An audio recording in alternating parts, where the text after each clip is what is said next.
તમે પ્રાણવાયુ લઈ અને કાર્બન ડાયોક્સાઇડ બહાર કાઢીએ છીએ ઉચ્છ્વાસમાં, એ કાર્બન ડાયોક્સાઇડ જો એક ધારો રહે તો પછી બધો પ્રાણવાયુ વપરાઈ જાય ને એકલો કાર્બન ડાયોક્સાઇડ તો બધા ગુંગળાઈને મરણ પામે.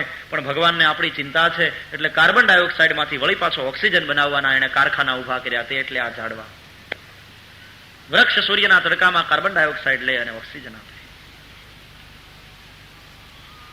કુદરતે આપણા માટે બધી વ્યવસ્થા કરી, પણ બેન તમે ઝાડવા આડેધડ કાપી અને કુદરતની વ્યવસ્થામાં અવ્યવસ્થા પેદા કરી નાખી.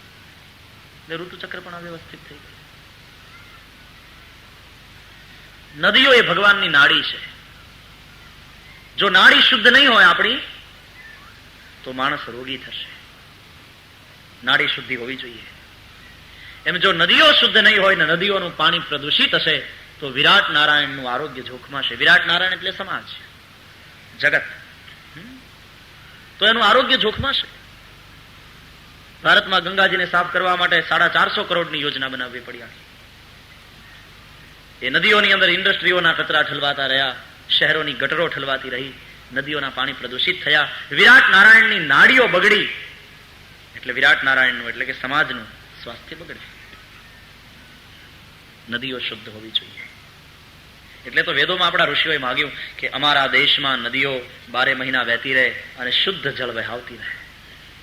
જો આ કેટલી બધી મોટી વાતો છે. આ વેદોનો અભ્યાસ કરવા જેવો છે. અમારા દેશમાં વેદોમાં માગ્યું છે આપણા ઋષિઓએ ઋતુઓ સમય પ્રમાણે આવે અને સમય પ્રમાણે જાય, ઋતુચક્ર સુવ્યવસ્થિત રહે, આરોગ્ય સમાજનું જળવાઈ રહે, સાત્વિક અન્ન પેદા થાય. અમને સાત્વિક વિચારો ચારે બાજુથી આવી મળે. આનો ભદ્રાહ કર્તવો જંત વિશ્વતો.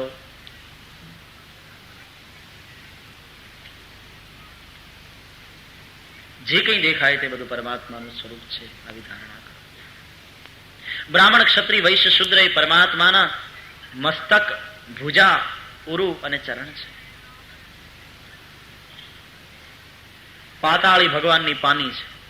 સત્યલોક એ પરમાત્માનું મસ્તક છે. 14 લોકમાં પરમાત્માના અંગ કલ્પાયેલા છે. પાતાળમેતસ્ય હિ પાદમૂલમ પઠંતિ પાર્ષ્ણિ પ્રપદે રસાતલમ મહાતલમ વિશ્વસૃજોત ગુલ્ફૌ તલાતલમ વૈ પુરુષસ્ય જંગે. 7 સ્વર્ગ અને 7 પાતાળ છે. ભુઃ ભુવઃ સ્વઃ મહા જનઃ તપઃ સત્યમ. 7 સ્વર્ગ અને અતલ, વિતલ, સુતલ, રસાતલ, તલાતલ, મહાતલ ને પાતાળ. 7 પાતાળ. પાતાળે ભગવાનની પાની, ત્યાંથી માંડી અને સત્યલોક તે પરમાત્માનું મસ્તક. 14 લોકમાં પરમાત્માના અંગ કલ્પાયા છે. આ સ્થૂલ ધ્યાન. જે કંઈ દેખાય તે પરમાત્માનું સ્વરૂપ છે. ભગવાન સિવાય અહીંયા કંઈ નથી. સર્વમ ખલુ ઇદમ બ્રહ્મ વેદનું મહાવાક્ય છે. સબ બ્રહ્મ. પણ જ્ઞાન દ્વારા જ્યાં સુધી ઈશ્વરની સર્વવ્યાપકતા સિદ્ધ નહીં થાય ત્યાં સુધી સર્વત્ર પરમાત્માનું દર્શન નહીં થાય. આપણા ભારતીય ઋષિઓ કહે છે, આપણા શાસ્ત્રો કહે છે, ઈશ્વર સર્વત્ર છે અને સર્વદા છે. સર્વત્ર એટલે એવરીવેર, સર્વદા એટલે all the time. Everywhere and all the time. તો સર્વત્ર અને સર્વદા પરમાત્માનું દર્શન કરો. પરમાત્મા વ્યાપક છે. વ્યાપકની વ્યાખ્યા છે જેનો કોઈ પણ સ્થળે અભાવ નથી. તે એવી કોઈ જગ્યા નથી જ્યાં ઈશ્વર ન હોય. વિવેકાનંદ અમેરિકા ગયા તો એક કોલેજમાં એમનું લેક્ચર હતું, પ્રવચન હતું. તો કોલેજજનોને ખબર પડી કે કોઈ હિન્દુ મંક આવે છે અને કંઈક ભગવાન ઉપર બોલવાના છે. તો કોલેજજનોને મશ્કરી કરવાનું મન થયું ને એ કંઈ સાંભળવા દે. નોટ રેડી ટુ લિસન હિમ. પણ હવે ગોઠવ્યું જ છે તો પછી સાંભળવું પડે એમ હતું. વિવેકાનંદ આવે એ પહેલા એમણે બોર્ડ ઉપર ચોકથી મોટા અક્ષરે લખ્યું, ગોડ ઇઝ નો વેર. વિવેકાનંદ આવ્યા, એમણે જોયું, લખ્યું તો એ હસ્યા વાંચીને. એનું નામ જ વિવેકાનંદ. પછી કહ્યું, વાહ, મારા આવતા પહેલા તો તમે બહુ સારી તૈયારી કરી રાખી છે. Thank you. God is nowhere. Beautiful. ઠીક હે. બોલાને આશ્ચર્ય થયું કે આ શું? આને ચીડવવા માટે ને ખીજાવવા માટે તો આપણે લખ્યું હતું, એને બદલે આ તો સહમત થાય. અને પછી વિવેકાનંદે પ્રવચન કર્યું અને પ્રવચન કરીને પછી ઈશ્વરના અસ્તિત્વની સાબિતીઓ આપી અને ખાતરી કરાવી. પછી કહ્યું, તમારું વાક્ય સાવ સાચું છે મિત્રો, પણ તમે એક ભૂલ કરી છે, એમાં અલ્પવિરામ મૂકવાની. જરાક આમ ભેગા કરી નાખ્યા, બે આ શબ્દની વચ્ચે થોડી જગ્યા હોવી જોઈએ. ગોડ ઇઝ નો વેર લખ્યું છે તમે, હું એમાં કઈ ભૂસતો નથી. વિવેકાનંદે નો વેર શબ્દ હતો NOWHERE, એમાં NOW પછી અલ્પ વિરામ મૂકી દીધો કે इन दोनों के बीच में थोड़ी जगह कर दो भैया, તો થઈ ગયું ગોડ ઇઝ નાવ હિયર, આપણી વચ્ચે છે. તમે લખ્યું છે બરાબર, પણ આ બે શબ્દોને જરા છૂટા પડવાના છે. નોવેર નહીં, નાવ હિયર. જેટલા સ્પેલિંગ જેમ છે એમને મેં રહેવા દઉં છું, હું કંઈ રિમૂવ નથી કરતો, પણ આ બંનેની વચ્ચે થોડી જગ્યા હોવી જોઈએ. ગોડ ઇઝ નાવ હિયર તો સર્વત્ર છે અને સર્વદા છે. જ્ઞાન દ્વારા પરમાત્માની સર્વવ્યાપકતા સિદ્ધ થશે તો પરમાત્માનું સર્વદા અને સર્વત્ર દર્શન થશે. બધામાં ભગવાન દેખાય તો બહુ સારી વાત છે, પણ એવું નથી થતું. સાસુને વહુમાં નથી દેખાતા એટલે તો ઝઘડા થાય, વહુને સાસુમાં ભગવાનના દર્શન નથી થતા. બધામાં જો પરમાત્માના દર્શન થતા હોત તો ઝઘડા થત જ નહીં. નામદેવજી મહારાજને બધામાં ભગવાનના દર્શન થતા હતા. એ બપોરના એક ઝાડની નીચે બેસી અને ભોજન કરવા બેઠા, રોટલો કાઢ્યો અને જ્યાં ઘી નાખવા જાય ત્યાં એક કૂતરો આવ્યો અને રોટલો લઈને ભાગ્યો. તો નામદેવજી ઘીનું કળહળું લઈને પછવાડે દોડ્યા કે વિઠ્ઠલ, વિઠ્ઠલનાથ ઉભારો ઉભારો, પેલા એમાં હું ઘી નાખી દઉં, હજી ઘી ચોપડવાનું બાકી છે, ઘી પધરાવું પ્રભુ, પછી આપ ભોજન કરો. નામદેવજીને કૂતરામાં વિઠ્ઠલનાથના દર્શન થયા. પછવાડે ઘીનું કળહળું લઈને દોડે. આપણા ઘરમાંથી કૂતરો રોટલો લઈને ભાગે એટલે આપણે દોડીએ, પણ લાકડી લઈને. ફેર આટલો જાય જાય જાય કરતા કરતા ઘરના નાના મોટા સૌ દોડે, હાથમાં જે આવ્યું તે લઈને. અને હડિયા પાટી કરે ગામની શેરીઓમાં, છતાં કૂતરો પકડાય નહીં. એટલે વળી પાછા બોલે, થયું એ બચાડો જીવ છે ને, લે વારે દયાળુ, હવે તને દયા ઉભરાઈ આવી.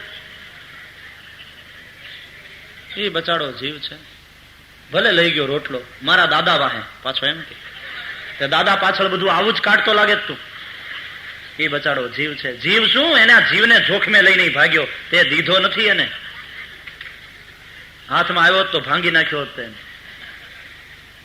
અને પછી મોટા દાની આંખ ઉગાડી રાખે, જે કંઈ દેખાય એમાં ઈશ્વરનું દર્શન. જ્યાં જ્યાં નજર મારી ઠરે યાદી ભરી ત્યાં આપની. પણ જો એ શક્ય ન હોય તો એક બીજો ઉપાય છે. શું? તો હવે આંખ બંધ કરો. આંખ બંધ કરીને હૃદયની અંદર કેચિત સ્વદેહાંતર હૃદયાવકાશે પ્રાદેશ માત્રમ પુરુષમ વસંતમ ચતુર્ભુજમ કંજરથાંગ શંખ गदाधरम धारणया स्मरन. नैन बंद करो और अपने हृदयावकाश में प्रादेश मात्रम पुरुषम वसंतम. प्रादेश એટલે અંગૂઠા અને તર્જનીની વચ્ચેનું અંતર. આપણા ઋષિઓએ જે માપ કાઢ્યા છે એ જુઓ, ઇંચ ને ફૂટ ને એવું નહીં. તર્જની અને અંગૂઠાની વચ્ચેનું જે અંતર એને પ્રાદેશ કહેવાય. તર્જની અને કનિષ્ઠિકાની વચ્ચેનું અંતર એને વેત કહેવાય. પેલા તો આંગળથી શરૂ થાય કે 1 આંગળ, 2 આંગળ, 3 આંગળ, 4 આંગળ, 8 આંગળ, 10 આંગળ નો એક વેત થાય. આ પ્રાદેશ, આ વેત, આ હાથ, વામ રાખી, વામ, આ વામ, વામ, આવા બધા અંતરો. ગામડાની પાસે કઈ મેજર ટેપ ન હોય, આવી રીતે માપે. તો પ્રાદેશ માત્રમ પુરુષમ વસંતમ. હૃદયાવકાશની અંદર પ્રાદેશ, તર્જની અને અંગૂઠાની વચ્ચેના અંતર જેવડી પરમાત્માની મૂર્તિ બિરાજે છે. નયન બંધ કરી એના દર્શન કરો. શંખ ચક્ર ગદા પદ્મધારી નારાયણના દર્શન કરો. એમણે ધારણ કરેલા આયુધોના અને આભૂષણોના દર્શન કરો. આમ દર્શન કરવાથી મન તદ્રુપ થાય છે. ધીમે ધીમે દર્શનની એક વિધિ છે, ધ્યાન કરવાનું. ઘણા તો મંદિરમાં જાય એટલે સીધા જ આંખો બંધી જાય. પેલા ઉઘાડી રાખ ભાઈ, પછી પ્રભુના એક એક અંગના દર્શન કરો, આયુધોના દર્શન કરો, પ્રભુએ ધારણ કરેલા આભૂષણોના દર્શન કરો. ધીમે ધીમે ધીમે મન એમાં લાગે, પછી આંખ બંધ કરો. આંખ બંધ કરવામાં એવો ભાવ છે કે જે ઠાકોરજી મંદિરમાં બિરાજે છે એ મૂર્તિને હવે મારા નયનના દરવાજા વડે મારા હૃદય મંદિરમાં પધરાવી નયનના દરવાજાને બંધ કરી દઉં છું. પછી સ્થિર કરો હૃદયને. એ પછી પ્રદક્ષિણા કરો. ભગવાનનું નામ લેતા લેતા હળવે હળવે જમણું અંગ ઠાકોરજી તરફ રહે એમ પ્રદક્ષિણા કરવાની.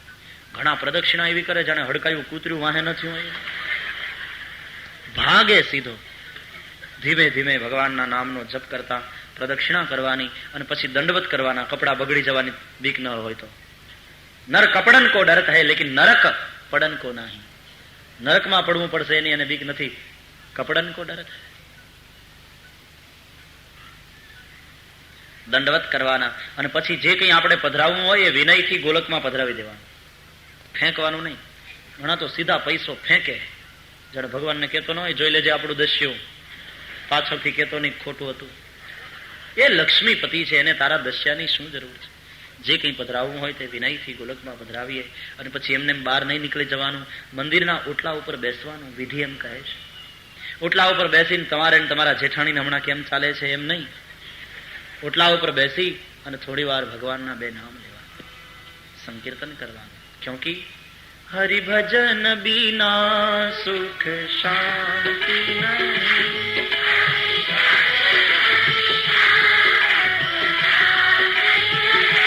હરિભજન બીના સુખ શાંતિ નહીં.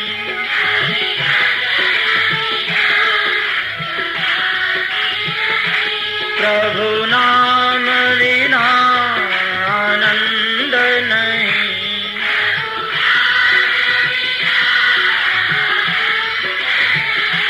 પ્રભુ નામ વિના આનંદ નહીં.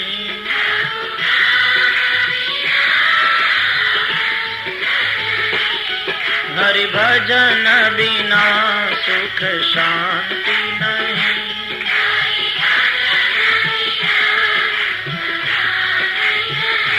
શ્રી રામ વિના વિશ્રામ નહીં,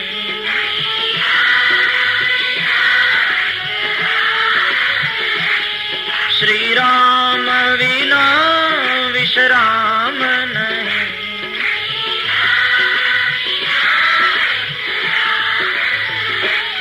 શ્રી કૃષ્ણ વિના આનંદ નહીં,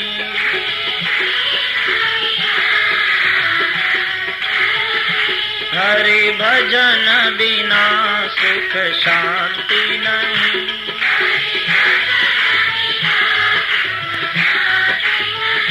શ્રીમન નારાયણ નારાયણ નારાયણ, હરિ બોલ હરિ બોલ. લક્ષ્મી નારાયણ નારાયણ નારાયણ,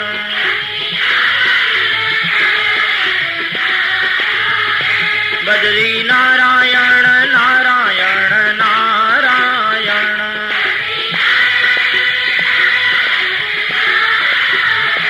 સત્ય નારાયણ નારાયણ નારાયણ,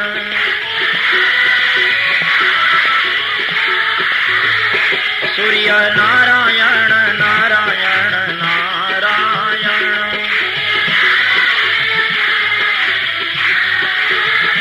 નર નારાયણ નારાયણ નારાયણ, શ્રીમન નારાયણ નારાયણ નારાયણ, લક્ષ્મી નારાયણ નારાયણ નારાયણ. જય હો લક્ષ્મી નારાયણ નારાયણ નારાયણ,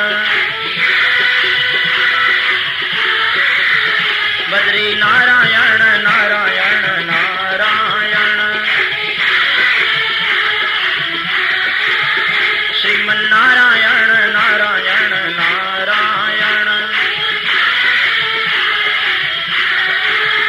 ભજમન નારાયણ નારાયણ નારાયણ,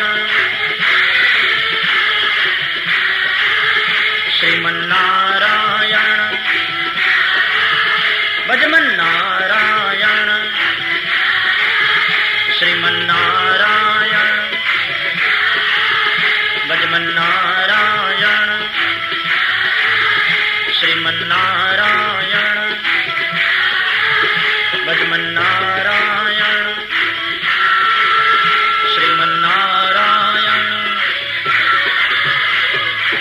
अगला निवेदन 3 बजे भाव और प्यार से जय जयकार करें। श्री द्वारिकाधीश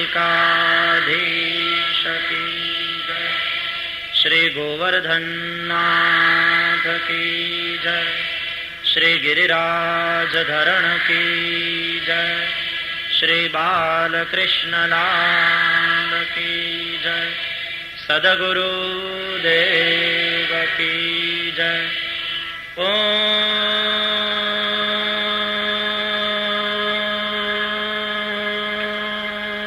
नमः पार्वती पतये हर हर महादेव हर।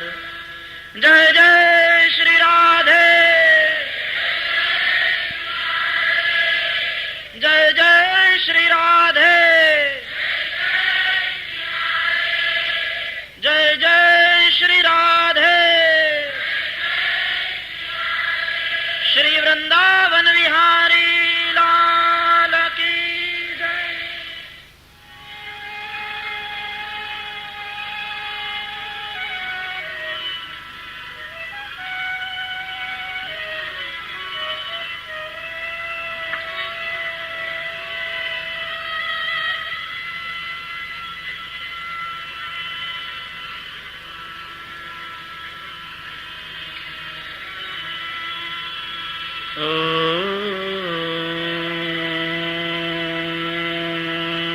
नमो भगवते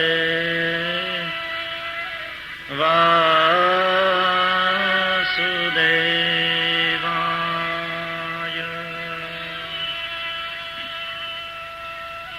स्वस्ति श्री गणेशाय नमः। श्री सरस्वत्यै नमः। श्री गुरुभ्यो नमः।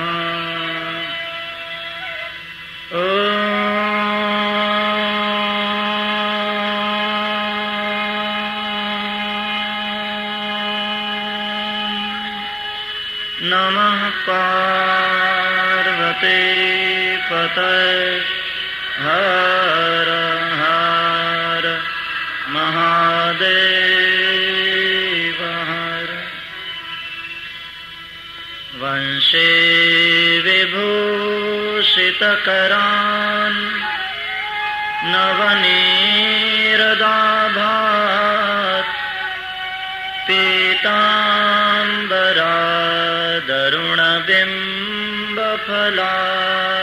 पीताम्बरादरुणबिम्बफलाधरुष्टात् पूर्णेन्दुसुन्दरमुखात् अरविन्दनेत्रात् कृष्णात् परं किमपि तत्त्वमहं न जाने। कृष्णत्वदीयपदपङ्कजपञ्जरान्ते अद्यैव मे विशतु मानसराजहंस।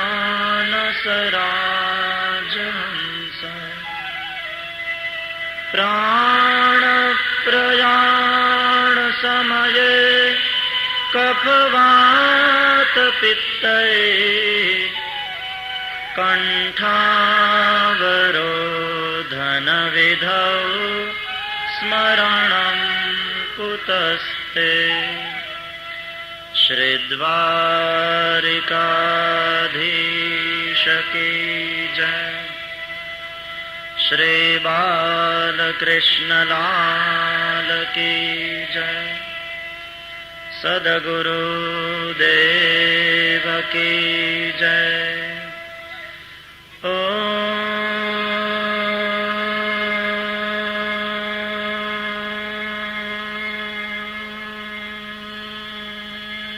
नमः पार्वती पतये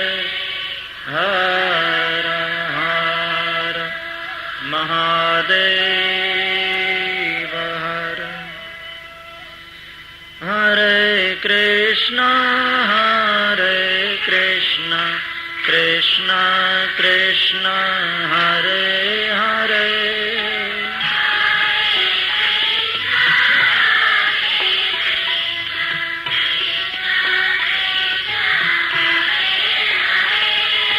हरे राम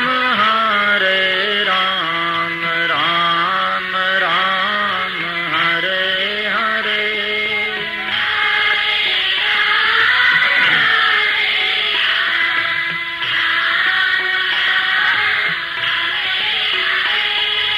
हरे कृष्ण कृष्ण कृष्ण हरे हरे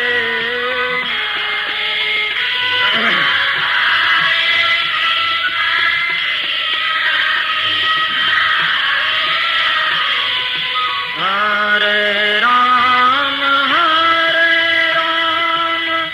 राम राम हरे हरे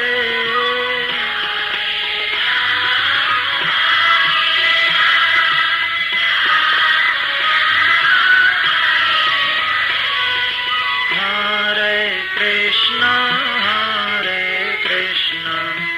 कृष्ण कृष्ण हरे हरे हरे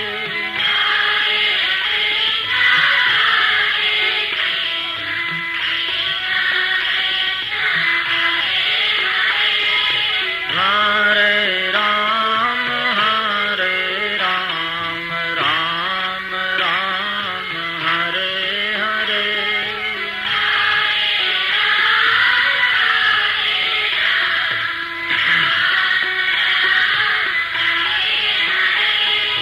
हरे कृष्ण कृष्ण कृष्ण हरे हरे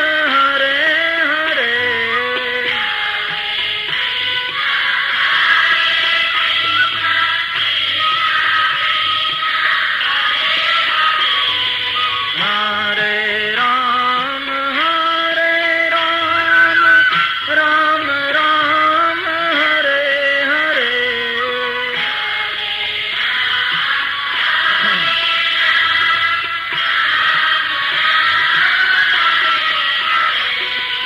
हरे कृष्ण कृष्ण कृष्ण हरे हरे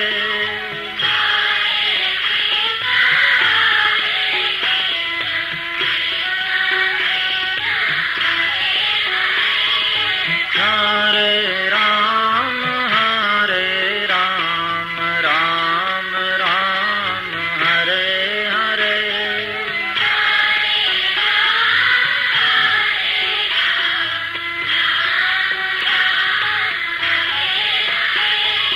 हरे कृष्ण कृष्ण कृष्ण हरे हरे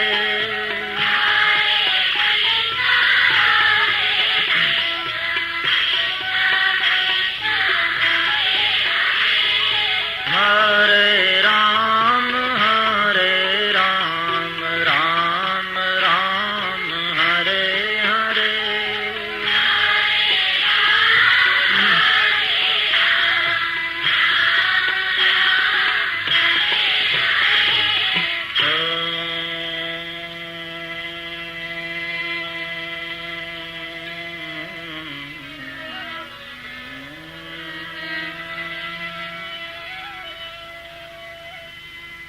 कस्तूरी तिलकं ललाटपटले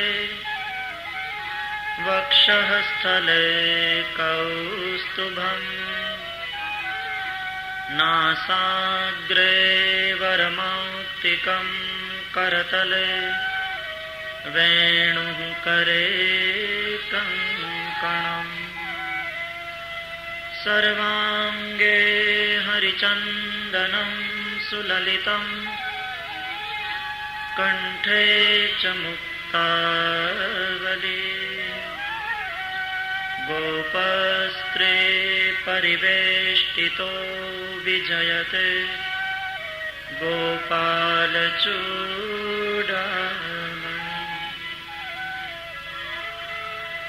अस्ति स्वस्तरुणी कराग्रविगलत् कल्पप्रसूनाप्लुतम् वस्तु प्रस्तुतवेणुनादलहरी निर्वाणनिर्व्याकुलम्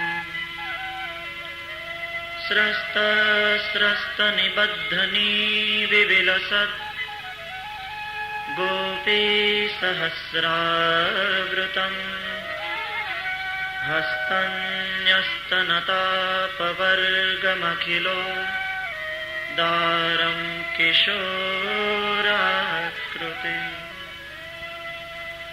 कृष्णं नारायणं वन्दे कृष्णं वन्दे व्रजप्रियम् कृष्णं द्वैपायनं वन्दे कृष्णं वन्दे पृथासुतम् श्रीशुक उवाच एवमेतन्निगदितं पृष्टवान् यद्भवान् मम नृणां यन्म्रियमाणानां मनुष्येषु मनीषिणाम् ब्रह्मवर्चसकामस्तु यजेत ब्रह्मणस्पतिम् इन्द्रमिन्द्रियकामस्तु प्रजाकामः प्रजापतिम्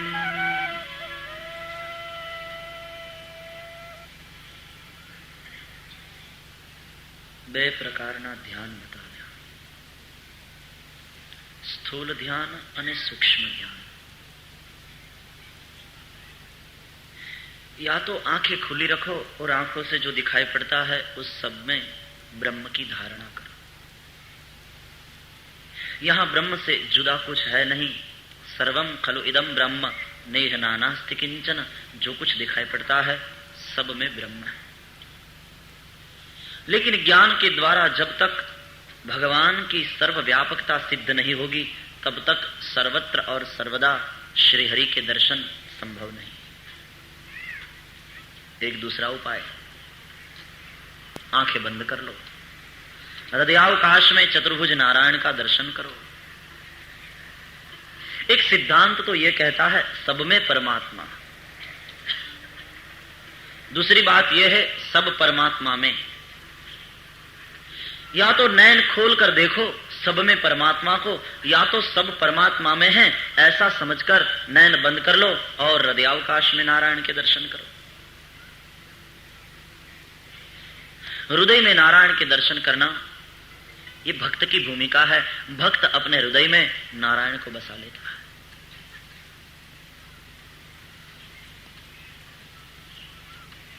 करउ सु मम उर्धाम सदा क्षीर सागर से. भक्त का काम है भगवान को अपने हृदय में बसा लेना. रामचरितमानस में सीता जी मूर्तिमती भक्ति है. जगदम्बा सीता पुष्प वाटिका में जब राम के दर्शन करती है उस भूमिका के दर्शन कीजिए. सीता ने क्या किया?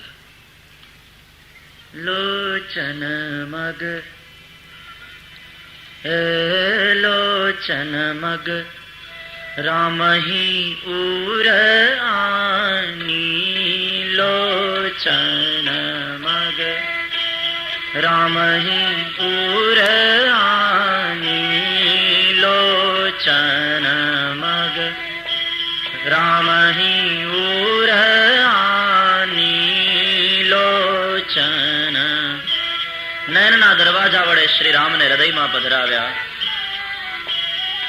किन्हे पलक कपाट सयानी. दिन है पलक कपाट सयानी. दिन है पलक कपाट सयानी दिन है पलक।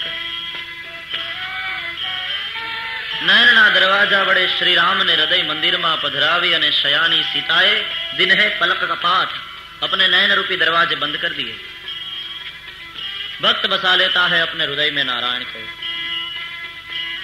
या तो सब में परमात्मा ऐसा समझकर आंखें खुली करके जो कुछ भी दिखाई पड़े सब में भगवान की धारणा करो, या तो सब परमात्मा में है ऐसा समझकर नयन बंद करके हृदय में नारायण के दर्शन करो। दोनों बातें हैं, सब परमात्मा में और सब में परमात्मा।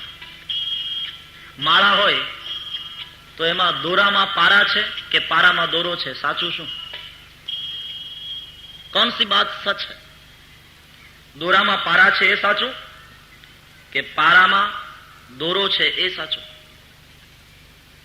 સાચું શું? पहलियां हैं। पेला ईंडू के पेला मरघी, पेला बीज के पेला वृक्ष, पहलियां। पाराમાં દોરો છે કે દોરામાં પારા છે, दोनों बातें ठीक है, दोनों ठीक है। पाराમાં દોરો ये भी ठीक, दोराમાં पारा છે ये भी ठीक। तो सब में परमात्मा ये भी ठीक और सब परमात्मा में ये भी ठीक है। लेकिन सब में परमात्मा ज्ञान के द्वारा देखिए और सब परमात्मा में ऐसा समझकर भक्त केवल अपने इष्ट को ही अपनी नजरों के सामने रखता है। एक ज्ञान का मार्ग है, दूसरा भक्ति का मार्ग है। जैसे कोई सरोवर के पास जाता है तो सरोवर के पास या तो स्नान करने के लिए जाता है या तो पान करने के लिए जाता है। स्नान करने वाला क्या करता है? गोता लगाता है, तैराक है, स्विमर है, डुबकी मारे। तो स्नान करने वाले और पान करने वाले में फर्क यही है कि स्नान करने वाला अपने आप को पानी में समा देता है और पान करने वाला पानी को अपने आप में समा लेता है। या तो તમે બ્રહ્મની અંદર વિસર્જિત થઈ જાઓ, એમાં સમાઈ જાઓ, या तो એને સાકાર બનાવી अपने हृदय में बसा लो। संबंध दोनों प्रकार से है। या तो એમાં બૂડો, तुम गोता लगाओ, अथवा तो એને તમે તમારા હૃદયમાં વસાવી લો। तुलसी जी को ये मार्ग पसंद है, करहु सो मम उर्धाम सदा क्षीर सागर से। शिव जी ज्ञानियों के भी गुरु है, शिव जी भक्तों के लिए भी आदर्श है। भक्त के रूप में भगवान शिव जी सदा जप किया करते हैं। ज्ञानी क्या करता है? वो सहजावस्था में स्थित रहता है। ज्ञानी क्या करता है? वो ध्यान किया करता है। तो शिव जी की ज्ञानी की भूमिका देखो। कह शंकर सहज स्वरूप संभारा, लागी समाधि अखंड अपारा। शंकर सहज स्वरूप संभारा, लागी समाधि अखंड अपारा। लागी समाधि अखंड अपारा, लागी समाधि अखंड। ये ज्ञानी की भूमिका है। भक्त क्या करता है? वो राम राम का जप किया करता है। तो शिव जी ये भूमिका में भी दिखाई पड़ते हैं। तुम अपनी राम राम दिन राती, सादर जप अनंग राती। तुम अपनी राम राम दिन राती, सादर जप अनंग राती। ये भक्त की भूमिका है, ये भक्त का कार्य है। भक्ति में विश्वास जरूरी है, बिनु विश्वास भक्ति नहीं। तो शिवजी विश्वास नु घनीभूत स्वरूप है। भवानी शंकर वंदे श्रद्धा विश्वास रूपिणो। ज्ञान ना मार्ग में गुरु नी जरूर है। बिन गुरु हो कि ज्ञान, ज्ञान की हो विराग बिनु, गावहि वेद पुराण। सुख की लही हरि भक्ति बिनु, गावहि वेद पुराण। सुख की लही हरि भक्ति बिनु। बिन गुरु हो कि ज्ञान, गुरु बगैर ज्ञान नहीं। तो शिव जी कौन है? तुम त्रिभुवन गुरु वेद बखाना, आन जीव पामर का जाना। तुम त्रिभुवन गुरु, प्रमाण मिलते हैं रामचरितमानस में। ज्ञानियों के लिए शिव गुरु है, भक्तों के लिए शिव विश्वास के रूप में है। और शिव जी के चरित्र को देखो तो ज्ञानी के रूप में भी दिखाई पड़ेंगे, भक्त के रूप में भी दिखाई पड़ेंगे। भक्त अपने हृदय में देखता है नारायण को, तो पार्वती ने जैसे ही कथा के लिए प्रश्न किए और गिरिजा के प्रश्न पर भगवान शिव जी कथा सुनाने के लिए तैयार हुए।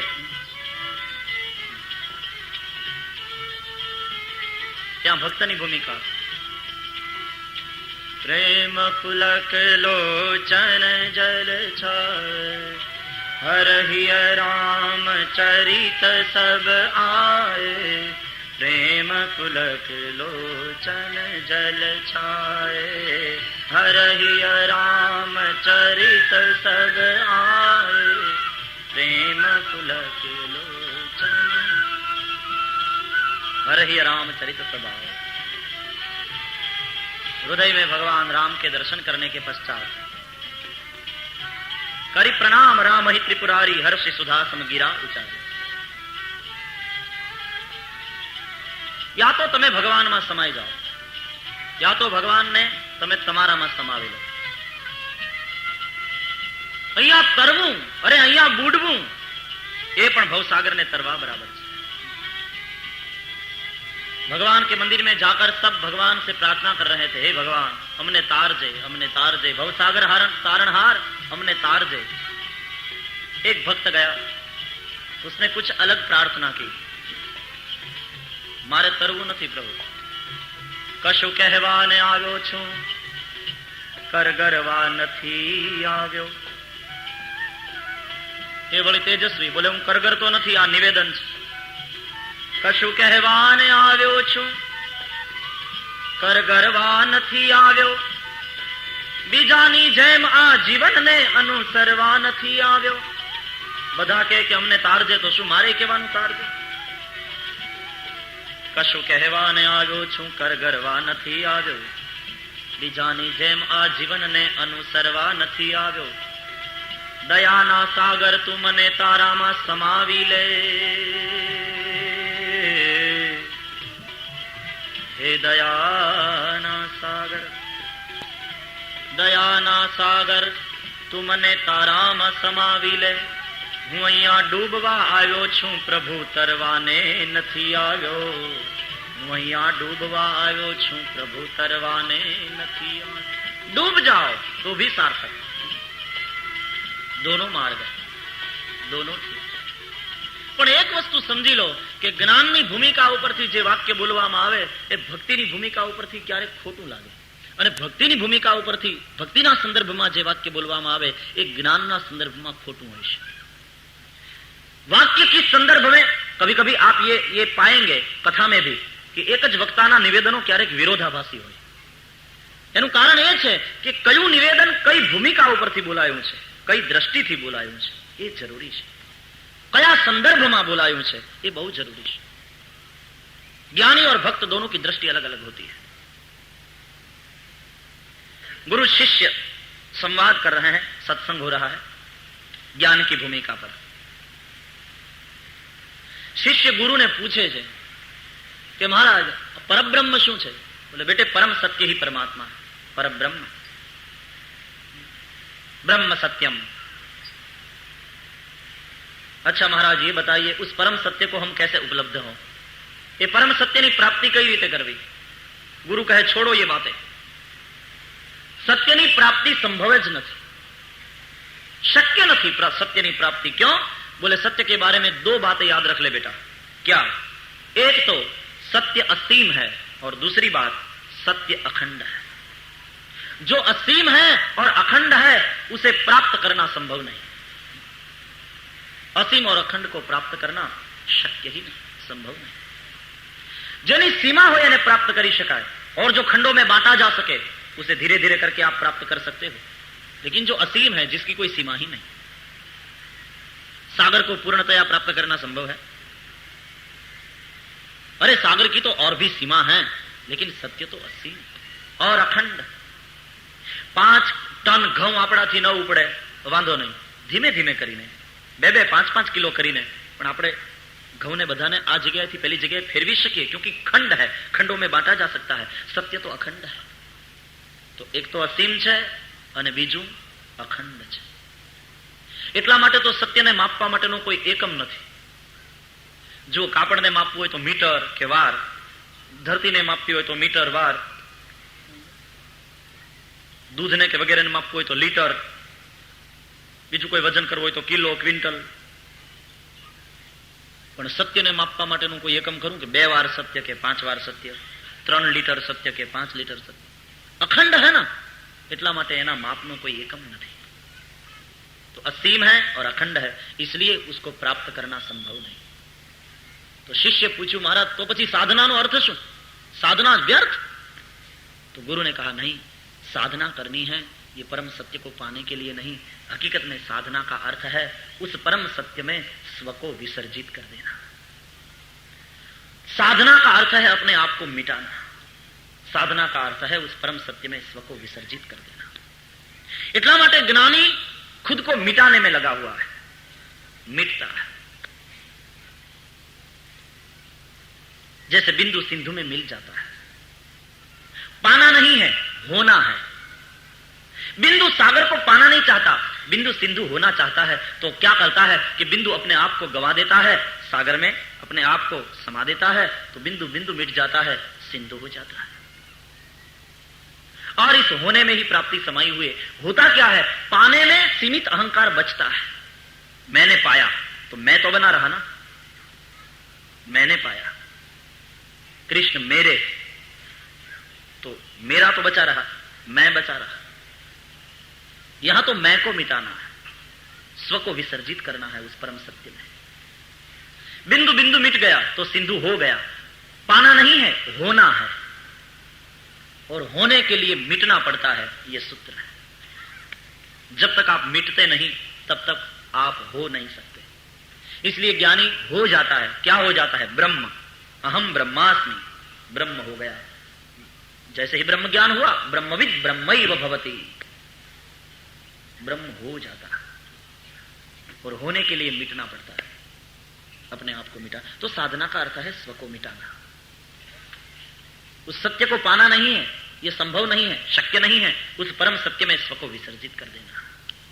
बिंदु सिंधु को पाता नहीं, बिंदु सिंधु हो जाता है, अपने आप को गवाया। लेकिन यह गवाने में भी पाना है।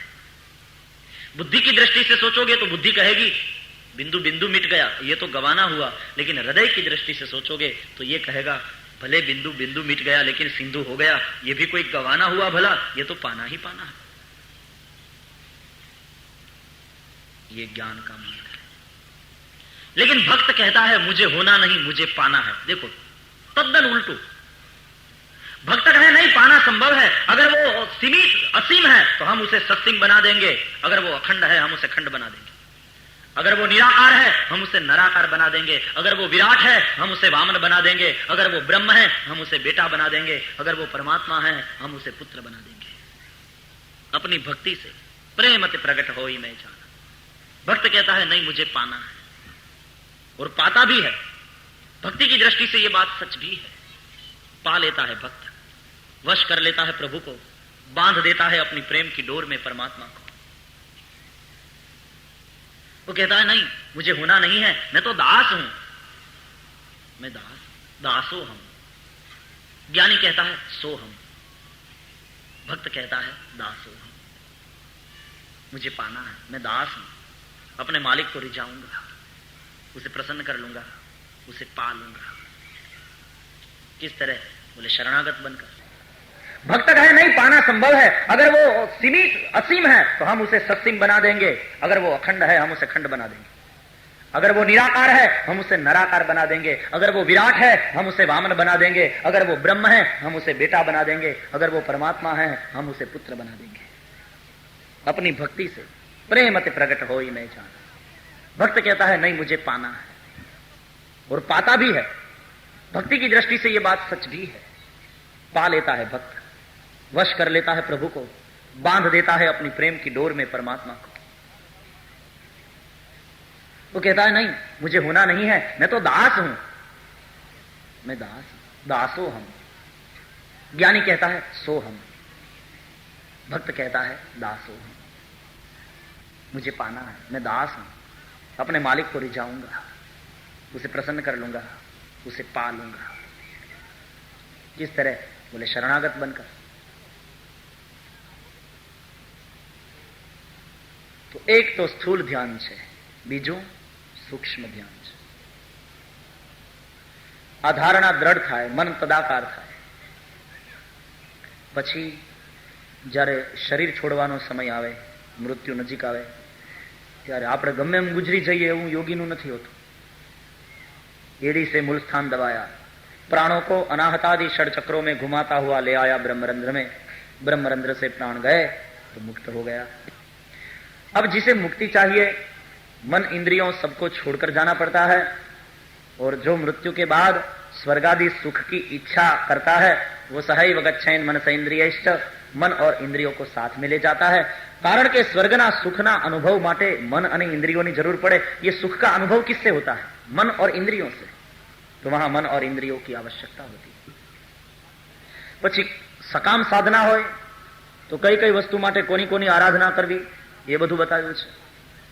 લક્ષ્મી જોઈતી હોય તો લક્ષ્મીજીનું પૂજન કરવું જોઈએ, પ્રજા જોઈતી હોય તો પ્રજાપતિનું પૂજન કરવું જોઈએ। કઈ કઈ કામના માટે કોની કોની આરાધના કરવી તે બતાવ્યું છે। જેની પાસે જે હોય તે આપણને આપે। એક ખેપિયો જતો તો સંદેશો લઈને, ખેપિયો એટલે પેલો સંદેશ વાહક, જૂના જમાનામાં તો પગપાળા દોડતા, પછી થાક્યો એટલે થોડી વાર પોરો ખાવા બેઠો। શીતળા માતાની દેરી હતી તો બેઠો, બાવળિયો હતો, દેરી હતી, રસ્તામાં બેઠો। આમ તો ત્યાં કોઈ આવતું નહીં, કારણ કે અવાવરું મંદિર હતું, નાનું એવું મંદિર। એ બેઠો થાક ખાવા માટે, શીતળા માતાની મૂર્તિ હતી અંદર, એને એમ થયું મંદિર જ છે તો લાવ ને 2 ફૂલ અહીં છે તો ચડાવો। તો કરણના ફૂલ હતા તે તોડ્યા અને શીતળા માતાના ઉપર ચડાવ્યા અને પગે લાગ્યો। શીતળા માતાને કરવું ને શીતળામાં પ્રસન્ન થયા। માંગ માંગ શું આપો? પેલો ખેપ્યો કે તો કમાલ થઈ ગઈ, મારે તો આમે પોરો ખાવો હતો ને મેં ફૂલ ઉતાર્યા અને ચડાવ્યા એમને, અને માતાજી પ્રસન્નને માગવાનું કહે। પેલો ખેપ્યો કે મારી પગપાળા દોડી દોડી દોડીને મારા પગમાં છાલા પડી ગયા છે, હે શીતળા માં, મારા ઉપર જો પ્રસન્ન હો તો મને એક ઘોડું આપો, એટલે એના ઉપર બેસીને હું મારું કામ કરી શકું, એક ઘોડી આપો। શીતળામાં કે બેટા ઘોડાનો મેળ નથી પડ્યો એટલે તો હું ગધેડે બેઠી છું, હું તને ઘોડું ક્યાંથી? હા વળી ગધેડું માગ તો એકાદ આપી દઉં, મારી પાસે ઘોડું છે નહીં, હું તને ક્યાંથી આપું? મારી પાસે જે હોય એ મગાય દીકરા, ઘોડાઓનો મને મેળ પડ્યો નહીં, ઘોડાનો જોગ થયો નહીં, એટલે તો આ ગધેડે ચડવું। શીતળા માતાનું વાહન છે ગધેડું, ઘોડાનો જોગ ન થયો એટલે હું ગધેડે બેઠી છું, તને ઘોડું આપું।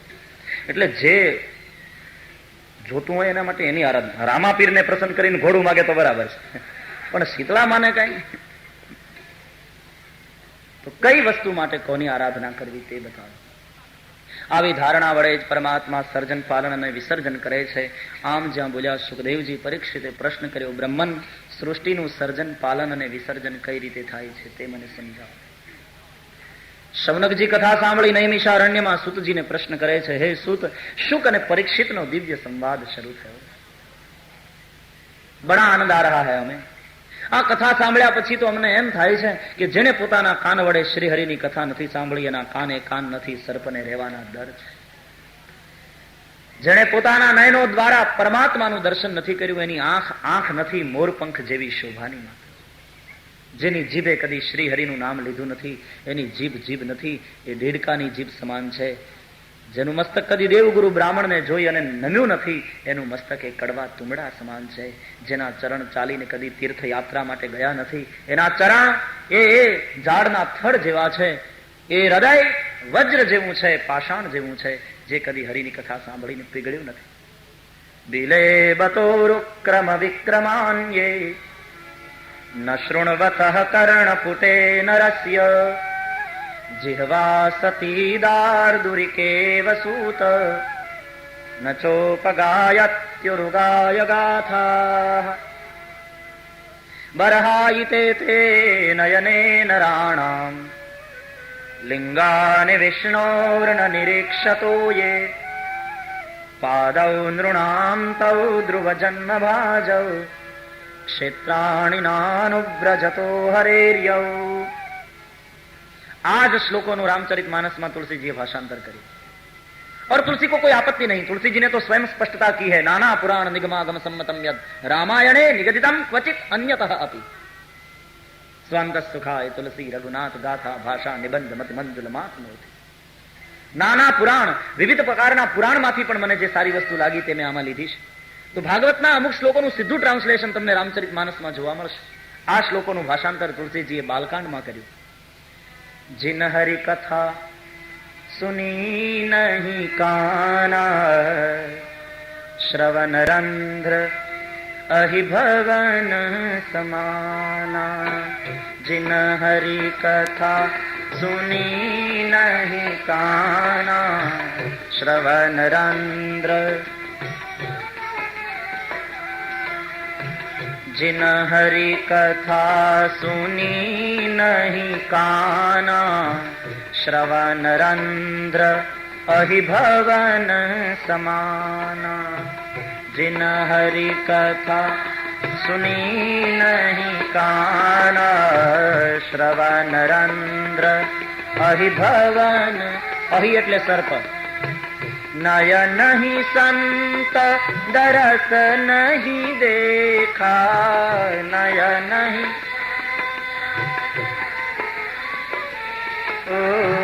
नयन ही संत दरस नहीं देखा. नयन ही संत दरस नहीं देखा. लोचन मोर पंख करी लेखा. लोचन मोर लोचन मोर पंख करी लेखा.